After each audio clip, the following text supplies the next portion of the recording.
IVF treatments పై 20,000 discount. Doctor consultation మరియు ultrasound scan ను ఉచితంగా అందిస్తున్నారు. 49 అంటే సంతానం, 49 అంటే సంతోషం.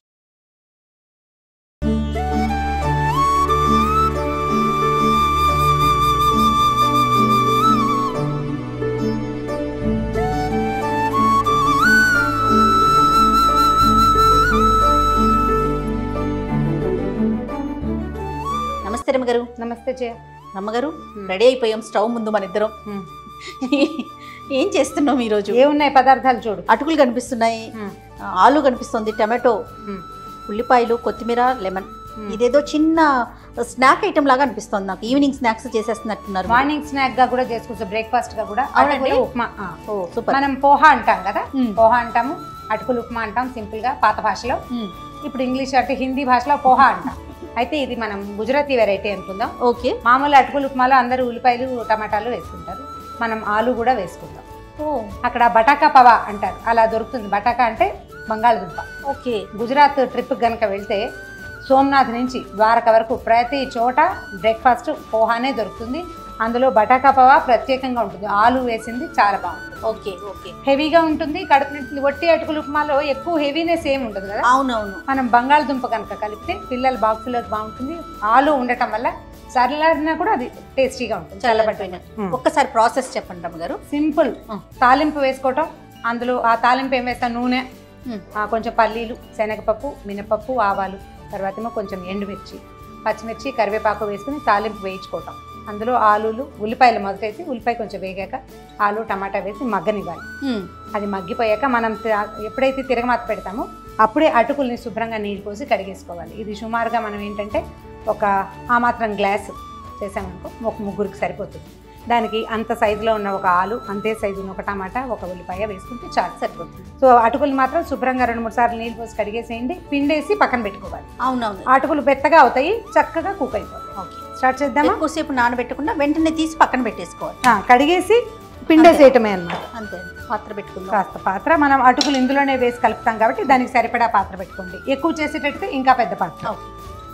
ఓకే. కాదు రమ్మగారు, కొంచెం తేలిగ్గా కూడా ఉంటుంది కదండి. తేలిగ్గా ఉంటుంది, తొందరగా అయిపోతుంది. మన దగ్గర ఇడ్లీ పిండి, దోశ పిండి ఏమీ లేవనుకో, రవ్వ ఉప్మా కాకుండా రోజు రవ్వ ఉప్మా ఏం తింటాము అని అనిపిస్తే ఇది ఒక వెరైటీగా చేసుకోవచ్చు. ముందు ప్రధానంగా ఒక వేరే పదార్థం. అవును. రెగ్యులర్ రవ్వ ఉప్మా కాకుండా. అంతే. ఉప్మాలో అంటే ఇన్ని వేయలేకపోతాం, ఆలు ఇవి అంతా అంటే రెగ్యులర్గా మనం చేసుకునేటప్పుడు ఎప్పుడో. కానీ ఇందులో అయితే మనం కొంచెం ఆలు, టమాటో అన్ని వేసుకోవడానికి అవకాశం కూడా ఉంటుంది. ఉప్మాలో ఇంతకంటే ఎక్కువ వేయచ్చు. నువ్వు ఉప్మాలో బీన్స్ వేసుకోవచ్చు, క్యారెట్లు వేసుకోవచ్చు, గ్రీన్ పీస్ బఠానీలు ఉంటే వేసుకోవచ్చు, అండ్ ఉప్మాలో స్ప్రౌట్స్ వేసుకోవచ్చు. ఏమైనా చేయొచ్చు. వెజిటబుల్ ఉప్మా ఇంకోసారి చేసి చూపిస్తాం డెఫినెట్గా. ఓకే. ఓకే. నూనె వేడెక్కుతుంది, కాస్త అన్ని పల్లీలు. ఇంతకంటే చాలా ఎక్కువ వేయద్దు, పటాపటా అంటుంటే విసుగ్గా ఉండొచ్చు. అవును. ఓకే. శనగపప్పు. ఇదేంటంటే మన వస్తువుకి అనుగుణంగా మనం తాలింపు గింజలు చూసుకోవాలి, అవి ఎక్కువ ఇవి తక్కువ కాకుండా.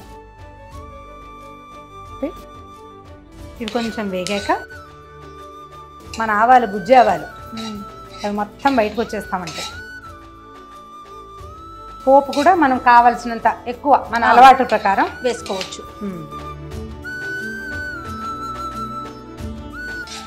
ఓకే.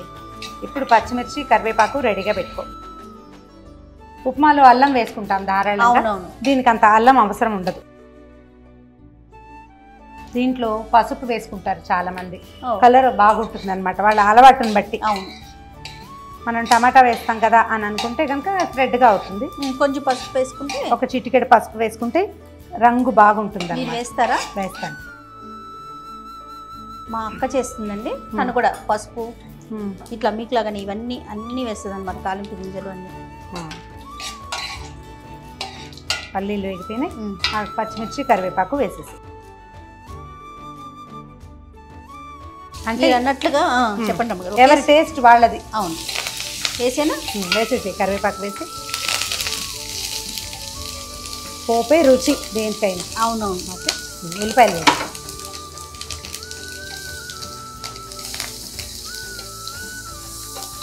కమ్మటి వాసన, పోపు వాసన. అవునవును.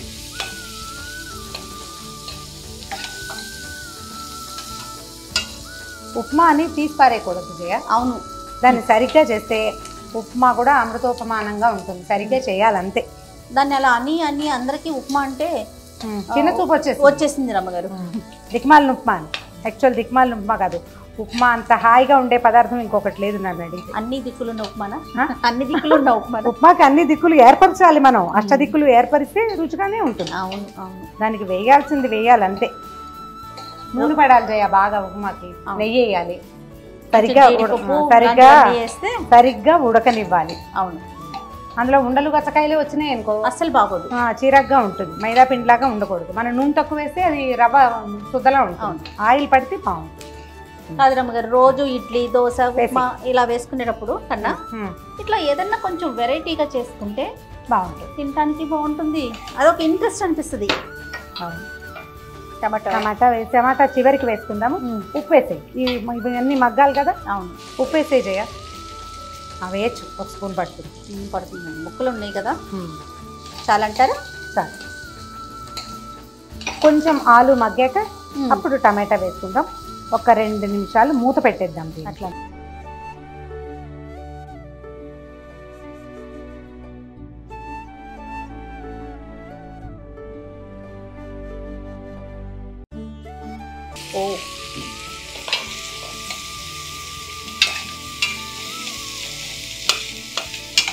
ఆలు ముక్కలు మగ్గినాయి కదా, ఒకసారి చూసుకోండి. మేక్ ష్యూర్ ఇది కొంచెం ముక్క నలుగుతుందా లేదా చూడండి. నలిగితే మన ఉప్మాకి తయారైపోయినట్టే. దీన్ని ఇంకా సన్న బుజ్జి ముక్కలు కూడా చేసుకోవచ్చు, మన ఓపిక. ముక్క భావకంగా కనపడితే ఎక్కువ బాగుంటుంది అనిపిస్తుంది, అలవాటుని బట్టి మన పద్ధతి. టమాటాలు వేసి ఈ వేడికి టమాటా మగ్గిపోతుంది.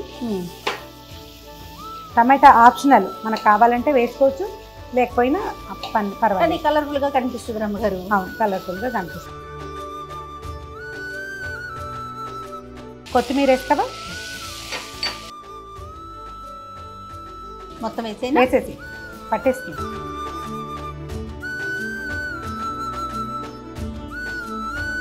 మనం కడిగి పిండేసి పెట్టుకున్నాం కదా, దీన్ని ఒక్కసారి విడదీయండి కొంచెం. అంటే ఇలా ఉండగా ఉంటుంది, మనం చేతితో పిండుతాం కదా, ఈ ఉండని విడదీసేయండి ఒకసారి.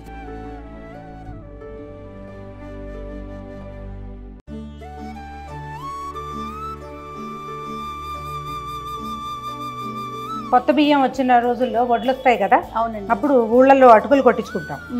ఆ కొత్త అటుకులు ఇది ఎంత బాగుంటుందో. ఈ అటుకులు కొంచెం నూనెలో వేయించుకొని మిక్స్చర్ చేసుకుంటాము ఉప్మా చేసుకోవడానికి.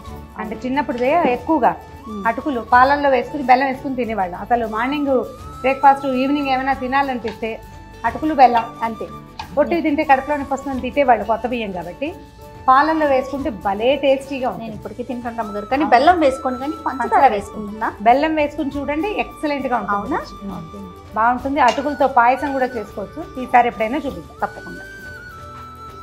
ఈవెన్గా కలుపుకొనివ్వండి. మధ్యలో ఉన్న ఉండలు గచ్చకాయల్ని కలిపేసుకోవాలి నిదానంగా.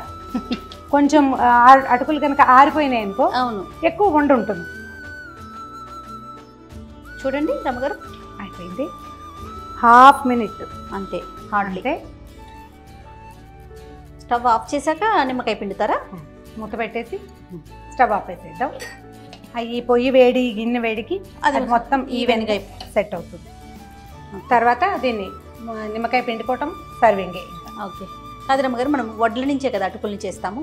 మరి ఫాస్టింగ్ ఉన్నప్పుడు అలాంటప్పుడు పాలల్లో వేసుకుని తిన్నా, లేకపోతే అటుకులు ఉప్మా తిన్నా, అది అన్నం తిన్నా దానికి అట్లా అనుకోవటానికి వీలు లేదా? ఎట్లా అనుకోవాలి కదా. అటుకులు ఉపవాసం ఉన్నప్పుడు పెద్దగా పనికిరావు. కాకపోతే కొన్ని ప్రాంతాల్లో అటుకుల్ని ఉపవాసపు వస్తువుగా వాడతారంటే సగ్గుబియ్యము వాటిలాగానే. మనం అసలు సగ్గుబియ్యం మనకు ఉపవాసానికి కూడా పనికిరాదు అనుకో. అవును, కొన్ని ప్రాంతాల్లో ఆ ప్రాంతాలను బట్టి ఉంటుంది. ఇది బియ్యం తాలూకు బై ప్రోడక్టే కదా. వడ్ల తాలూకు ప్రోడక్ట్ బియ్యము, ఇది బై ప్రోడక్ట్.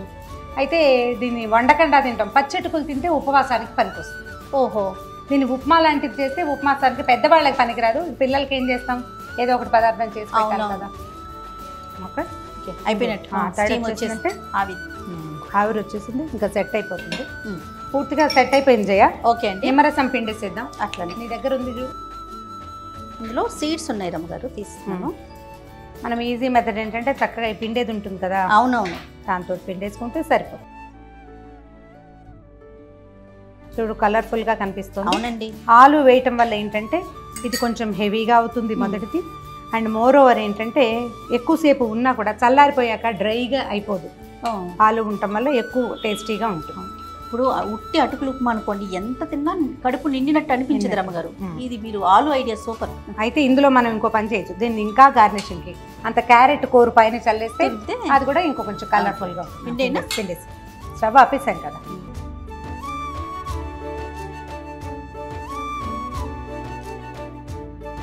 కానీ భగవంతుడు ఎన్ని రకాల కూరగాయలు మనకి ఇచ్చాడు రమ్మగారు కదండి. ఒక్కొక్కటి ఒక్కొక్క ఫ్లేవర్. చూడండి, నిమ్మకాయ పిండగానే దీని ఫ్లేవర్ దీనిది, కొత్తిమీరది కొత్తిమీర, ఆకుకూరలు, కూరగాయలు, పండ్లు, దేని రుచి దాందే కదా. అదే మరి భగవంతుడు లీలా వినోదాలంటే అంతే, లీలా వైచిత్ర్యాలు అన్నీ వాడుకుండ్రా అని ఇచ్చాడు. జాగ్రత్తగా వాడుకుంటే ఆరోగ్యానికి మంచిది. దీన్నే అతిగా చేస్తే మళ్ళీ అనారోగ్యాలు వస్తాయి. అంతే. బౌల్లో పెట్టుకుందామా? అలానే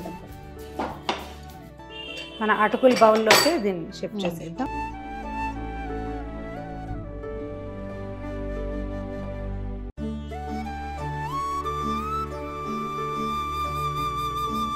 చక్కగా పులిహోర లాగా కనిపిస్తుంది.